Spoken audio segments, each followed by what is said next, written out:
Rasa banyak kali dah pesek, adik buat tak cara.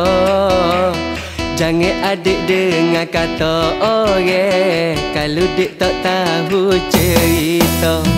Kadang-kadang dek serabut mikir, nyo mari sakit kepala.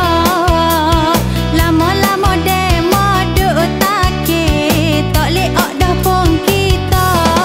Dah ginilah dek, kalau tak percaya abemu rela jadi duda.